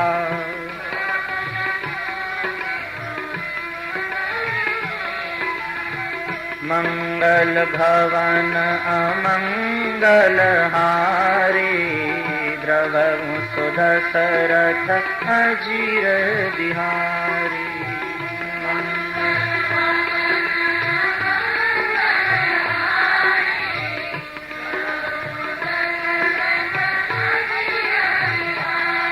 ઇન્દ્રિયોનું સાફલ્ય, ઇન્દ્રિયોનો વિનિયોગ પરમાત્મા માટે થાય એમાં જ છે. તો ઇન્દ્રિયો મળી સફળ. આ અધ્યાયમાં શ્રોતાના હૃદયની શુદ્ધિનું વર્ણન છે. ભગવત કથામાં પ્રેમ થયો એટલે શ્રોતાનું હૃદય શુદ્ધ થયું. હૃદય શુદ્ધ ન થાય ત્યાં સુધી શ્રી હરિની કથામાં રતિ થતી નથી. દ્વિતીય સ્કંધના ચતુર્થ અધ્યાયમાં શ્રી શુકદેવજીનું મંગલાચરણ છે. એમાં વક્તાના હૃદયની શુદ્ધિનું વર્ણન છે. શૌનકજી કહે છે, હે સુત, પછી શુક અને પરીક્ષિત વચ્ચે કયો સંવાદ આગળ ચાલ્યો તે કહો. સુતજી વર્ણન કરે છે. શૌનક પ્રશ્ન કર્યો છે પરીક્ષિતે. સર્જન, પાલન અને વિસર્જન પરમાત્મા કઈ રીતે કરે છે? ત્યારે શ્રી સુખદેવજીને યાદ આવ્યું કે સર્જન, વિસર્જન અને પાલન કરનારા પરમાત્માનું કાર્યના પ્રારંભમાં ધ્યાન કરવાનું, મંગલાચરણ કરવાનું તો હું વિસરી ગયો. કથાનો શિરસ્તો છે કે પ્રારંભમાં મંગલાચરણ કરવું જોઈએ. પણ સુખદેવજીની કથા કઈ અહીંયાથી પ્રારંભ થઈ છે એવું નથી. સુખદેવજીની કથા તો ચાલુ જ હતી. ભાગવતજીના શ્લોકો ચાલુ જ હતા. પણ પરીક્ષિતે એમ કહ્યું, બાપજી મને સંભળાય એમ બોલો. એટલે હવે જરા મોટેથી બોલવા માટે હું તમે મંગલાચરણ કરીએ એટલે બહાર ભટકતી ઇન્દ્રિયોને અને મનને ભગવત કથામાં મંગલાચરણ વડે કેન્દ્રિત કરવાનો પ્રયાસ કરીએ. સુખદેવજીને એ કોઈ પ્રશ્ન નથી. એમની ઇન્દ્રિયો અને મન સદા ભગવાનમાં કેન્દ્રિત જ છે. પણ એક શિરસ્તો છે કથાના પ્રારંભમાં મંગલાચરણ કરવાનો. સુખદેવજીને થયું વક્તાની એ જે પરંપરા છે, શિરસ્તો છે, એનું જતન કરું. અને તેથી દ્વિતીય સ્કંધના ચતુર્થ અધ્યાયમાં શુકાચાર્ય મંગલાચરણ કરે છે. શ્રી શુક ઉવાચ નમઃ પરસ્મૈ પુરુષાય ભૂયસે સદુદ્ભવસ્થાન નિરોધ લીલયા ગૃહીત શક્તિ ત્રેતયાય દેહિનામ અંતર્ભવાયાનુપલક્ષ્ય વર્તમને. સર્જન, વિસર્જન, પાલન કરનારા પરમાત્માના ચરણમાં નમસ્કાર કરું છું. મંગલાચરણ કરતા ત્રીજા શ્લોકમાં શ્રી શુકાચાર્યજીએ નિરસ્ત સામ્યાતિશયેન રાધસા આવું બોલી પોતાના દીક્ષા ગુરુ શ્રી રાધાજીને પરોક્ષ ભાવે વંદન કર્યા. આમ કેટલાક સંતોનું ચિંતન છે. જેમ ગોસ્વામી તુલસીદાસજીએ પોતાના દીક્ષા ગુરુ નરહરિદાસજીને વંદન કર્યા છે. બંધવ ગુરુપદ કંજ કૃપા સિંધુ નર રૂપ હરિ, આવું લખીને પરોક્ષ રીતે અહીંયા પરોક્ષ ભાવે રાધાજીને વંદન છે. ઘણા લોકો પૂછે કે કૃષ્ણ કથા ભાગવતની અને એમાં રાધાજીનું નામ નહીં, રાધાજીનો ઉલ્લેખ નહીં તો કૃષ્ણ સાથે નજીકમાં નજીકથી સંકળાયેલું પાત્ર એ તો શ્રી રાધા છે અને રાધાજીનું નામ નહીં. આપણે રાધા કૃષ્ણ કહીએ છીએ, રૂકમણી કૃષ્ણ નહીં. તો ભાગવતમાં રાધાજીનો કેમ ઉલ્લેખ નહીં? રાધાજી શુકાચાર્યના દીક્ષા ગુરુ છે. રાધા નામ લે અને સુખદેવને સમાધિ લાગી. વિચાર કર્યો સમાધિ લાગશે તો 7 દિવસમાં સંપૂર્ણ કથા નહીં સંભળાવી શકાય પરીક્ષિતને, અને આણે માત્ર હવે 7 જ દિવસ જીવવાનું છે. અને નામ ન લીધું એનું બીજું કારણ પ્રેમ છે. પત્ની પતિનું નામ ન લે એટલે તો આપણે ત્યાં બહુ સરસ શબ્દો છે, સાંભળ્યું લઈ સમજી જાય મને જ બોલાવે, નહીં તો સંબોધન ન હોય. એમાં નામ નથી લેતી પત્ની. શું કામ? નામ લે તો પાપ લાગે. જોકે હવે કહેવત નામ લઈએ વરનું તો પાપ જાય ઘરનું. એક જણો ઉભો થઈને મને કે નામ લઈએ વહુનું તો પાપ જાય સૌનું. મેં કીધું માળા ફેરવ. પણ નામ ન લેવાની પછવાડે ભાવ છે, બહુ સરસ ભાવ છે, इसे समझना चाहिए. पत्नी क्यों नाम नहीं लेती अपने पति का? કારણ કે નિયમ એવો છે કે નામ એનો નાશ નક્કી, અને કોઈ પત્ની ઈચ્છતી નથી કે નાશ થાય. ये प्यारा भाव है. એટલા માટે અતિશય પ્રેમ છે ત્યારે શિષ્ય ગુરુનું નામ નથી લેતો. ગુરુદેવ સુખદેવજીને નામ નહીં लिया, अपनी दीक्षा गुरु है राधा जी. પણ શ્રીમદ ભાગવતમાં 2 ઠેકાણે પરોક્ષ ભાવે ઉલ્લેખ જોવા મળે છે રાધાજીનો. એક તો અહીંયા મંગલાચરણમાં નિરસ્ત સામ્યાતિશયન રાધસા, એ રાધસા શબ્દ બોલી રાધાજીને પરોક્ષ ભાવે વંદન કર્યા. અને પછી આગળ 10મ સ્કંધમાં રાસ પંચાધ્યાયનું જયારે વર્ણન કર્યું ત્યારે કૃષ્ણ અંતર્ધ્યાન થયા રાસ મંડળમાંથી. પણ કૃષ્ણ એકલા નથી ગયા, એની સાથે એક ગોપી પણ ગઈ છે. એ ગોપીનો ઉલ્લેખ કરતા સુખદેવજી એવું બોલ્યા, અનયારાધિતો નૂનમ ભગવાન હરિરીશ્વર. અનયારાધિતો નૂનમ, એમાં રાધિતો આરાધિત રાધિત, એમાં રાધાને આમ છુપાવીને મૂકી દીધા છે. પરોક્ષ ભાવે ત્યાં ઉલ્લેખ કર્યો. એટલા માટે શ્રીમદ ભાગવતમાં જેટલા ઉવાચ શ્લોકો છે એમાં બીજા કોઈની સાથે શ્રી શબ્દ લાગતો નથી, કેવળ ભગવાન સાથે અને સુખદેવ સાથે શ્રી શબ્દ લાગે છે. શ્રી ભગવાન ઉવાચ અને શ્રી શુક ઉવાચ. શ્રી ભગવાન ઉવાચનો અર્થ શ્રી એટલે લક્ષ્મી, તેના પતિ ભગવાન બોલ્યા, અને શ્રી શુક ઉવાચનો અર્થ શ્રી અને રાધા તેના શિષ્ય સુખદેવ બોલ્યા. દીક્ષા ગુરુ છે રાધાજી. સુખદેવજી પૂર્વજન્મે લીલા નિકુંજમાં પોપટના રૂપમાં હતા. શ્રી રાધે રાધે રાધે રાધે બોલ્યા કરતા હતા. એકવાર યુગલ સરકાર ત્યાંથી પસાર થયા. રાધા કૃષ્ણ પોપટને રાધે રાધે બોલતો જોઈ રાધાજી ત્યાં ગયા. એ શુકને પોતાના હાથમાં લીધો, પ્રેમથી પસવારીને કહ્યું, હે શુક, રાધે રાધે મા વદ, કૃષ્ણમ વદ, કૃષ્ણમ વદ. કૃષ્ણ નામની દીક્ષા રાધાજી આપી, માટે રાધાજી દીક્ષા ગુરુ. हमारो धन राधा राधा राधा राधा. राधा विना आराधना शक्य નથી. हमारो धन राधा राधा राधा राधा.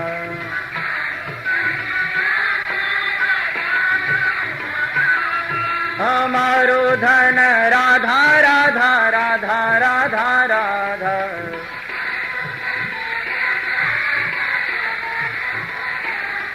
हमारो धन राधा राधा राधा राधा राधा.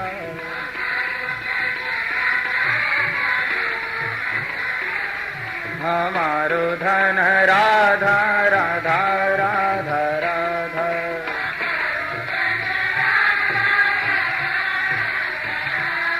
हमारो धन राधा राधा राधा राधा.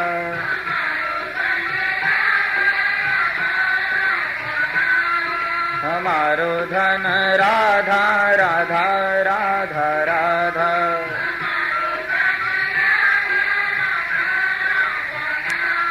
हमारो धन राधा राधा राधा राधा. राधे राधे। हमारो धन राधा राधा राधा राधा राधा, जय हो। हमारो धन राधा राधा राधा राधा राधा,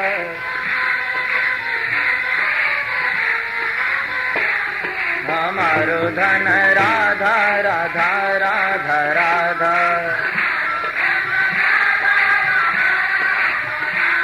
हमारो धन राधा राधा राधा राधा, हमारो धन राधा राधा राधा राधा, जय हो। हमारो धन राधा राधा राधा राधा, परम धन राधा राधा राधा राधा, परम धन राधा राधा राधा राधा, परम धन राधा राधा राधा राधा राधा, परम धन राधा राधा राधा राधा राधा, हमारो धन राधा राधा राधा राधा, हमारो धन राधा राधा राधा राधा, हमारो धन राधा राधा राधा राधा, हमारो धन राधा राधा राधा राधा राधा, जय हो। हमारो धन राधा राधा राधा राधा राधा, हमारो धन राधा राधा राधा राधा, हमारो धन राधा राधा राधा राधा, हमारो धन राधा राधा राधा राधा, हमारो धन राधा राधा राधा राधा, परम धन राधा राधा राधा राधा राधा, राधे राधे। परम धन राधा राधा राधा राधा राधा, हमारो धन राधा राधा राधा राधा,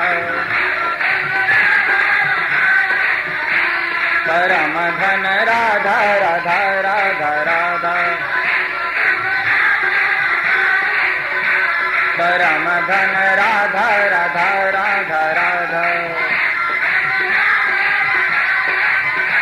हमारो धन राधा राधा राधा राधा, परम धन राधा राधा राधा राधा राधा, परम धन राधा राधा राधा राधा राधा, हमारो धन राधा राधा राधा राधा, हमारो धन राधा राधा राधा राधा, परम धन राधा राधा राधा राधा, हमारो धन राधा राधा राधा राधा, परम धन राधा राधा राधा राधा, परम धन राधा राधा राधा राधा। नंद नंदन श्री कृष्ण से मिलना चाहते हो, कृष्ण की शरण लेना चाहते हो, कृष्ण से मिलना चाहते हो, कृष्ण को पहचानना चाहते हो, तो पहले राधा की शरण लेनी ही पड़ेगी। बिना राधिका, बिना राधा के आराधना नहीं होती। राधा की जरूरत है। એક જણો પરદેશ ધન કમાવા ગયો, પૈસા કમાવા ગયો અને ઘરે પોતાની પત્નીને અને 6 મહિનાના બાળકને મૂકીને ગયો. 6 માસનું બાળક, પોતાની પત્ની, પરદેશ ગયા હોય. 10 વર્ષ સુધી પરદેશમાં રહ્યો અને પૈસા કમાયો. 10 વર્ષ પછી એણે પત્ર લખ્યો પોતાને ઘરે કે હવે હું દેશમાં આવું છું. બધા રાજી રાજી થઈ ગયા. પેલો છોકરો 10.5 વર્ષનો થઈ ગયો હતો. એ તો બહુ રાજી થયો, પપ્પા આવે. બીજા બધા છોકરાઓ એના પપ્પાની સાથે ફરવા નીકળે ગાર્ડનમાં. આને બહુ દુઃખ થતું. આજે બાપુજી આવવાના, રાજી રાજી થઈ ગયો. નિશ્ચિત સમયે બધા એરપોર્ટ ઉપર ગયા. 10.5 વર્ષનો બાળક ઉત્સાહમાં ને ઉત્સાહમાં કૂદે છે. પોતાની માને કહે છે પપ્પા આવશે, જેવું પ્લેન આવશે ઉતરશે ને પપ્પા બહાર નીકળશે એટલે હું દોડીને સીધો એના ખભા ઉપર ચડી જઈશ. એની આંગળી પકડીને પછી અમે ગાર્ડનમાં ફરવા જઈશું.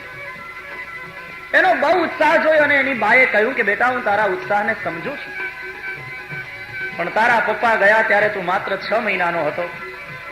10 વર્ષ થઈ ગયા છે. પ્લેન જયારે ઉભું રહેશે ત્યારે એની અંદરથી અનેક લોકો ઉતરશે. તને કેમ ખબર પડશે કે આમાં તારા પપ્પા કોણ? તું તો પહેચાનતા नहीं.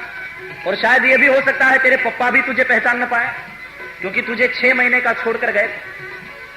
तो હું તને પરિચય કરાવીશ, હું તને દેખાડીશ કે આ તારા પપ્પા, અને તારા પપ્પાને કહીશ કે આપણો દીકરો. પછી તું તારા પપ્પાની આંગળી પકડજે, એના ખભા ઉપર ચડી જજે. એમ મારે ને તમારે પપ્પાને તો મળવું છે, કૃષ્ણને મળવું છે, પણ હજી આપણને ખબર નથી. એ તો રાધા માતા આપણને ઓળખાણ કરાવે કે આ તારો પિતા, અને એને આપણો પરિચય કરાવે. ફિર મિલ લેના. હમારો ધન રાધા રાધા રાધા રાધા, હમારો ધન રાધા રાધા રાધા રાધા, પરમ ધન રાધા રાધા રાધા રાધા રાધા,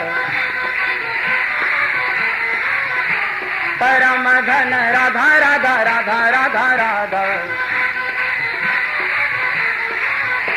हमारो धन राधा राधा राधा राधा, हमारो धन राधा राधा राधा राधा, परम धन राधा राधा राधा राधा, परम धन राधा राधा राधा राधा, हमारो धन राधा राधा राधा राधा राधा, हमारो धन राधा राधा राधा राधा राधा, परम धन राधा राधा राधा राधा, परम धन राधा राधा राधा राधा, हमारो धन राधा राधा राधा राधा, परम धन राधा राधा राधा राधा, हमारो धन राधा राधा राधा राधा, परम धन राधा राधा राधा राधा, हमारो धन राधा राधा राधा राधा, परम धन राधा राधा राधा राधा, हमारो धन राधा राधा राधा राधा, परम धन राधा राधा राधा राधा, हमारो धन राधा राधा राधा राधा, परम धन राधा राधा राधा राधा, परम धन राधा राधा राधा राधा,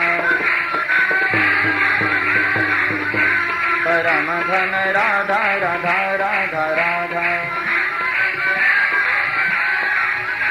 परम धन राधा राधा राधा राधा, राम घन राधा राधा राधा राधा। राधे तू बड़ भागिनी, तूने कौन तपस्या कीन। राधे तू बड़ भागिनी, तूने कौन तपस्या कीन। तीन लोक तारन तरन, सो तुमरे आधीन। तीन लोक तारन तरन, सो तुमरे आधीन। जय जय श्री राधे, जय जय श्री राधे, जय जय श्री राधे। રાધા માં છે, જગદંબા છે. હાથ ઊંચા કરીને રાધેને પુકારવી એનો અર્થ નાનું બાળક જેમ કહે ને કે માં મને તેડ. હાથ ઊંચા કરે એનો અર્થ મને તેડ. અને હાથ ઊંચા કરવા એટલે હેન્ડસઅપ થઈ જવું. કોઈ પિસ્તોલનું નાળચું બતાવે હેન્ડસઅપ, એનો અર્થ શરણાગતિ. હાથ ઊંચે કર લે યાને શરણાગતિ. માં તેરી શરણ में ત્વમેવ શરણમ. અને બીજા અર્થમાં હાથ ઊંચા કરવા એટલે બાળક કહે મને તેડ, મને ઉઠાવ. રાધા પરમ ધન છે. 6 વાર જય જયકાર થાય. જય જય શ્રી રાધે, જય જય શ્રી રાધે, જય જય શ્રી રાધે. 6 વાર રાધાના નામનો જય જયકાર થશે તો ષડ અવિદ્યાનો વિનાશ થશે. અવિદ્યાનો જેવો વિનાશ થયો એટલે ગોવિંદે લભતે રતિ. ગોવિંદમાં રતિ થશે. અને જેમાં રતિ થાય એ જ ગતિ થાય. અંતે પરોક્ષ ભાવે રાધાજીની વંદના કરી. 12 શ્લોકમાં તુલસીજીએ વંદન કર્યા. કારણ કે 12 સ્કંધ છે ભાગવતના, એટલે પ્રત્યેક સ્કંધનું પ્રતિનિધિત્વ કરતો એક એક શ્લોક. અથવા તો દ્વાદશાંગો વૈ પુરુષ. શ્રુતિ ભગવતી કહે છે ભગવાનના 12 અંગ, એટલે એક એક શ્લોક વડે પરમાત્માના એક એક અંગને વંદન કર્યા. શ્રીમદ ભાગવતના જે 3 મંગલાચરણ છે એમાં શુકાચાર્યનું મંગલાચરણ મધ્યમાં છે. આરંભમાં વેદવ્યાસનું, અંતમાં સુતજીનું અને મધ્ય શુકાચાર્યનું. એ 3 મંગલાચરણોમાં સુખદેવજીનું મંગલાચરણ સૌથી મોટું છે. મધ્યમાં છે ને, એનો અર્થ એ થયો કે 3 અવસ્થા, બાલ્ય, યુવા અને વૃદ્ધાવસ્થા. મધ્ય એટલે યુવાવસ્થા, અને સુખદેવજી યુવાન છે, યુવાનોના પ્રતિનિધિ છે, અને મોટામાં મોટું મંગલાચરણ એનું છે. એનો અર્થ એમ થયો કે વધારામાં વધારે મંગલ આચરણની જરૂર યુવાનીમાં પડે છે. મંગલ આચરણ યુવાનીમાં કરો, મોટું મંગલાચરણ છે. અંતે પોતાના ગુરુ, પોતાના પિતા, જેની પાસેથી પોતાને ભાગવત મળ્યું, એ વ્યાસજીને વંદન કર્યા. સુખદેવજીની દ્રષ્ટિ આમ તો નાકની દાંડી ઉપર જ રહે, આજુબાજુ જુએ નહીં. પણ અત્યારે મંગલાચરણ કરતા કરતા શુકાચાર્યએ વ્યાસપીઠ ઉપર બેઠા બેઠા એક દ્રષ્ટિ સભા ઉપર કરી, અને જ્યાં સભા ઉપર દ્રષ્ટિ કરી તો એમાં પિતાને પણ બેઠેલા જોયા અને પિતામહને પણ બેઠેલા જોયા. તો પિતાને બેઠેલા જોઈ શુકાચાર્યને થયું કે ઇન્હોને તો મુझे ये प्रेम सुधा पिलाई है. नमस्तस्मै भगवते वासुदेवाय वेदसे અથવા તો વ્યાસાયામિત તેજસે. ત્યાં પાઠાંતર છે. પપુર જ્ઞાનમયમ સૌમ્ય યન્મુખાંબુરુહાસવમ. અમિત તેજ વાળા ભગવાન વેદવ્યાસને નમસ્કાર કરું છું, જેમણે આ આસવનું મને પાન કરાવ્યું. श्रीमद् भागवत रूपी आसव. आसवनो नशो થાય, इसलिए तो मैं नशे में हूं. जब से पिताजी ने, व्यास जी ने इस आसव का मुझे पान करवाया है, तब तक मैं मस्ती में हूं. तब से चढ़ी छे खुमारी ने विधि प्रेम सूरा. चढ़ी छे खुमारी ने विधि प्रेम सूर. चढ़ी छे खुमारी विधि प्रेम सूरा. चढ़ी छे खुमारी ने विधि प्रेम सूरा. जगत માં હું તો પ્રેમી, જગત માં હું તો પ્રેમી થઈ વિચરું છું. મને જ્યાં ગમે ત્યાં હરું છું ફરું છું. મને જ્યાં ગમે ત્યાં મને જ્યાં ગમે ત્યાં હરું છું ફરું છું, મને જ્યાં ગમે ત્યાં. શું પૂછો મુझને કે હું શું કરું છું, શું પૂછો મુझને કે હું શું કરું છું, મને જ્યાં ગમે ત્યાં હરું છું ફરું છું, મને જ્યાં ગમે ત્યાં, મને જ્યાં ગમે ત્યાં હરું છું ફરું છું, મને જ્યાં ગમે. આ પ્રેમ આસવ, આ ભગવત કથા આસવ પીવડાવનારા વેદવ્યાસને પણ વંદન. મંગલાચરણ કરી શુકાચાર્ય કહ્યું છે પરીક્ષિતને, રાજા તમે જેવો પ્રશ્ન મને કર્યો એવો પ્રશ્ન એકવાર દેવર્ષિ નારદે પોતાના પિતા બ્રહ્માને કર્યો. એ બ્રહ્મા અને નારદનો સંવાદ તમારી પાસે માધ્યમ બની અને રજૂ કરું છું. પોતે નિમિત્ત બની ગયા. देखें ये कथा मैं नहीं कह रहा, नारद ने सुनी थी अपने पिता ब्रह्मा से, संवाद सुना रहा हूं माध्यम बनकर. एक बार ब्रह्माजी ने तपश्चर्याમાં બેઠેલા જોયા નારદે. તો નારદજી બ્રહ્મા પાસે ગયા, વંદન કરીને કહ્યું કે હે દેવના દેવ, આપને નમસ્કાર. તમે સૃષ્ટિના સર્જનહાર છો, તમે સર્જન કરો છો, એટલે હું તો તમને જ ભગવાન માનું છું. અને આજે તમે ધ્યાન કરો છો, તમે તપશ્ચर्या કરો છો. मुझे बड़ा आश्चर्य हो रहा है. अगर आप ही भगवान हैं तो आप फिर किसका ध्यान करते हैं? अब तो संशय पैदा हो रहा है. તમે સૃષ્ટિનું સર્જન કરો છો તે સ્વેચ્છાથી કરો છો કે કોઈની આજ્ઞાથી કરો છો? તમે જ ઈશ્વર છો કે તમારા ઉપર કોઈ ઈશ્વર છે? મુझे સમજાવો. ત્યારે બ્રહ્માએ નારદને કહ્યું કે નારદ, મને તને સનત કુમારોને સૌને જેને પ્રગટ કર્યા છે પરમાત્માને તું જાણતો નથી એટલે આમ બોલે છે. અરે હું ઈશ્વર નથી, હું તો એ પરમાત્માનો દાસ છું. જે ભગવાનની દુર્જય માયાને કારણે લોકો મને જગતગુરુ કહે છે એ પરમાત્માનું હું ધ્યાન કરું છું. હું તો એ ભગવાનને આધીન છું. એ ભગવાનની આજ્ઞા પ્રમાણે હું સૃષ્ટિનું સર્જન કરું છું. નારદ પરમ શક્તિ એ પરમાત્મા, સુપ્રીમ પાવર ઇઝ ગોડ. એ શક્તિના 3 રૂપ બતાવ્યા છે: જ્ઞાન શક્તિ, ક્રિયા શક્તિ અને દ્રવ્ય શક્તિ. આ 3 જ રૂપમાં છે શક્તિ. પછી એને ઇલેક્ટ્રોન, પ્રોટોન, એ આજે નવા જમાના પ્રમાણે આપણે નવા નામ પાડ્યા. તો જ્ઞાન શક્તિ, ક્રિયા શક્તિ, દ્રવ્ય શક્તિ 3 છે. એ 3 શક્તિનો જ આ વિસ્તાર છે ને એનાથી જ આ બધું કાર્ય ચાલે છે. દાખલા તરીકે પુષ્પની માળા બનાવવી છે તો એમાં ફૂલ, સોય, દોરો એ બધી દ્રવ્ય શક્તિ. માળા બનાવીએ તે ક્રિયા શક્તિ. ક્રિયા શક્તિ વિના માળા બને નહીં. અને કેવી રીતે બનાવવી તે જ્ઞાન શક્તિ. 2 લાલ નાખ્યા તો હવે 2 પીળા નાખો, વળી પાછા 2 લાલ નાખો, સરખા સારું લાગશે. એ જ્ઞાન શક્તિ કહે. તો જ્ઞાન શક્તિ, દ્રવ્ય શક્તિ અને ક્રિયા શક્તિ એ 3 ભેગા થાય ત્યારે જ માળા સાકાર થાય. ત્રિશક્તિ છે. બહેનો રસોઈ બનાવે, રોટલી બનાવે તો લોટ, પાણી બધી દ્રવ્ય શક્તિ. રોટલી બનાવે તે ક્રિયા શક્તિ અને કેમ બનાવવી તે એની જ્ઞાન શક્તિ. ત્યારે જ રોટલી તૈયાર થાય, ત્યારે જ રસોઈ તૈયાર થાય. આ ત્રિશક્તિ છે. એ ત્રિશક્તિના બીજા નામ દ્રવ્ય શક્તિ એટલે મહાલક્ષ્મી, ક્રિયા શક્તિ એટલે મહાકાલી અને જ્ઞાન શક્તિ એ જ મહાસરસ્વતી. એટલે આપણે ત્યાં 3 દેવીઓને આપણે મુખ્ય માની છે: મહાકાલી, મહાલક્ષ્મી, મહાસરસ્વતી. અને એની ઉપાસનાનું પર્વ તે નવરાત્રિ. નવરાત્રિમાં 3 દિવસ 3 શક્તિઓની આરાધના થાય છે.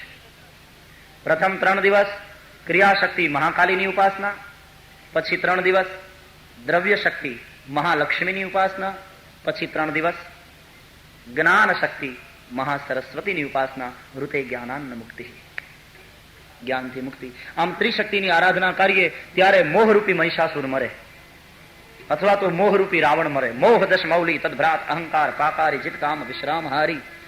તો મોહરૂપી રાવણ જયારે મરે ત્યારે દશેરા આવે. દશમી દશ અવતાર જય વિજયા દશમી, મા જય વિજયા દશમી. રામે રામ રમાડ્યા, રામે રામ રમાડ્યા, રાવણ રોડ્યો માં. ઓમ જય માં જુગદમ. ત્યારે દશેરા આવે, આ વિજયાદશમી. આપણી અંદર રહેલા મોહરૂપી મહિષાસુરને મારવાનો છે. ત્રિશક્તિની આરાધના. વર્ષના અંતિમ ભાગમાં પણ આ ત્રિશક્તિની આરાધના થાય. વર્ષના છેલ્લા 3 દિવસ જુઓ. ધનતેરસ, તે દિવસે લક્ષ્મી પૂજન, પછી અનંત ચતુર્દશી, કાળી ચૌદશ, તે દિવસે મહાકાલીની પૂજા, અને પછી છેલ્લે દિવસે દિવાળી, ચોપડા પૂજન એટલે મહાસરસ્વતીની પૂજા. ત્રિશક્તિની આરાધના. નવરાત્રી. એટલા માટે તે દિવસે ચંડીપાઠ કરવામાં આવે. ચંડીપાઠમાં પણ 3 ચરિત્ર છે. પ્રથમ ચરિત્ર, મધ્યમ ચરિત્ર અને ઉત્તર ચરિત્ર. મહાકાલી પ્રીત્યર્થે, મહાલક્ષ્મી પ્રીત્યર્થે અને મહાસરસ્વતી પ્રીત્યર્થે. એમાં ગરબા લેવામાં આવે. ગરબો એ કેવો મજાનો.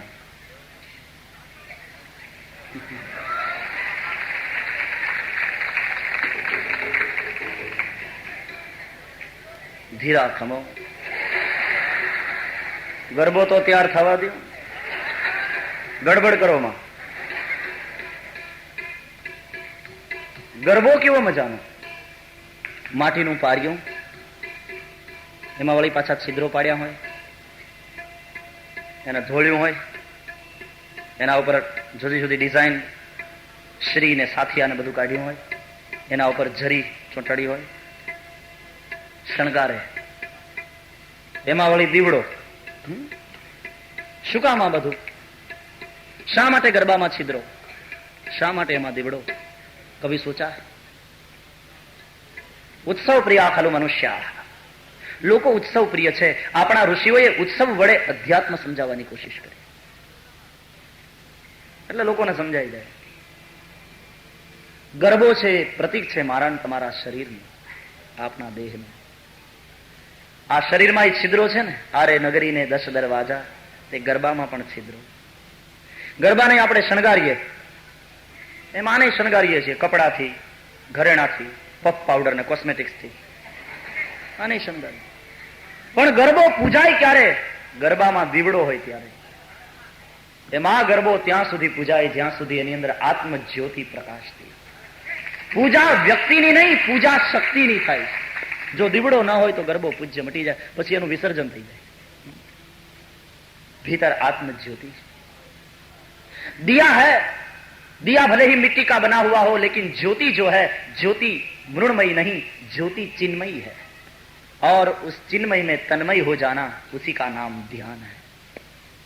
चिन्मय में तन्मय हो जाए, स्वस्वरूप में शंकर सहज स्वरूप संभार, ये ध्यान है. चिन्मय में तन्मय हो जाए. ज्योति कब तक रहेगी, कब तक जलेगी ये ज्योत? जब तक उसमें घी है અથવા દિવેલ છે. દિવેલ એ પ્રારબ્ધ. પ્રારબ્ધનું દિવેલ જ્યાં સુધી છે ત્યાં સુધી આ દીવડામાં આત્મજ્યોતિ પ્રકાશતી રહેશે. પ્રારબ્ધ પૂરું થયું, ખૂટી ગયા તેલ, બુઝી ગઈ બત્તિયા, પછી વિસર્જન. પૂજા વ્યક્તિની નહીં, શક્તિની. મને તો કોઈ પૂછે કે તમને વધારેમાં વધારે શું ગમે, હું કહું દીવો. जगत में सबसे बड़ी आकर्षक ये चीज है दिया, और बहुत कुछ समझाता है दिया. एक दीपक को ठीक से अगर समझ लो, सारे अध्यात्म का रहस्य, सारा जीवन का रहस्य इसमें आप पाओगे. बड़ा अद्भुत है दिया. दीप ज्योतिर्नमोस्तुते. હું મારે ભારતમાં એક છે મારા પરિચયમાં એક પરિવાર, તો એમાં ભાઈનું નામ દીપક અને બેનનું નામ જ્યોતિ. મેં કીધું સરસ, જ્યોતિ વગરનો દીપક નકામો, અને દીપક ન હોય તો જ્યોતિ રહે ક્યાં? મેં એને પૂછ્યું કે આપનું નામ શું? બોલે દીપક. પછી બેને જય શ્રી રામ કર્યા, એટલે મેં કહ્યું આપનું નામ? તો કે જ્યોતિ. મેં કીધું બહુ સરસ, જ્યોતિ વગરનો દીપક નકામો. તો દીપકભાઈ મને કે દીપક ન હોય તો જ્યોતિ રહે ક્યાં? મેં કીધું એ બરાબર. પછી છોકરો આવ્યો, એ પગે લાગ્યો. મેં કીધું બેટા તારું નામ શું? મને કે પ્રકાશ. ये और ठीक बात, दीपक ज्योति तो फल क्या? प्रकाश. क्या नानी छोकरी आई पगे लगी. मैं कीधु बेटा तारू नाम शू? तो कि पूजा. मैंने कहा ये भी ठीक है, पूजा में ये सब अनिवार्य है. એટલે ઉત્સવ દ્વારા અધ્યાત્મ છે. એમાં ત્રિશક્તિની આરાધના છે. પ્રથમ 3 દિવસ મહાકાલી ક્રિયાશક્તિની ઉપાસના. હે માં કાળીને કલ્યાણી હો માં, જ્યાં જોઉં ત્યાં જોગ માયા. માડી જય હો.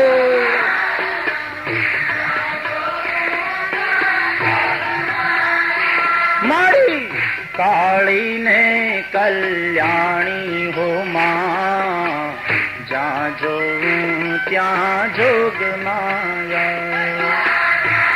याद कीजिए दक्षिणेश्वर की रामकृष्ण परमहंस की महाकाली को.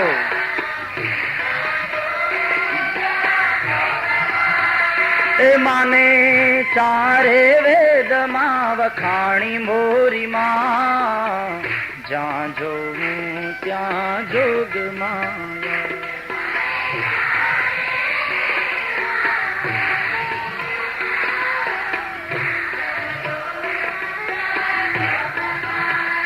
એ માને ચારે વેદમાં વખાણી મોરી માં, જ્યાં જોઉં ત્યાં જોગ માયા.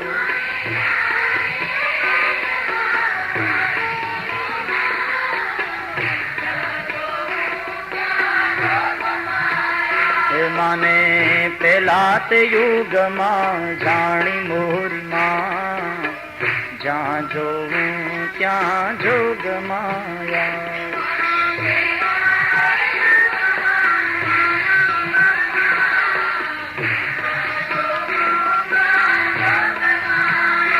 માડી હરિશ્ચંદ્ર ઘેર પટ રાણી હો માં, જ્યાં જોઉં ત્યાં જોગ માયા.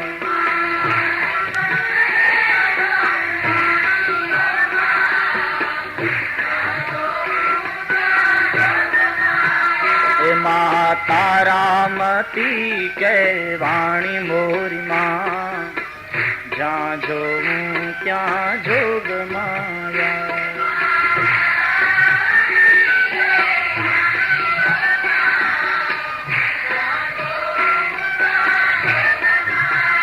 એમાં સત્યને કારણે વેચાણી મોરી માં, જ્યાં જોઉં ત્યાં જોગ માયા.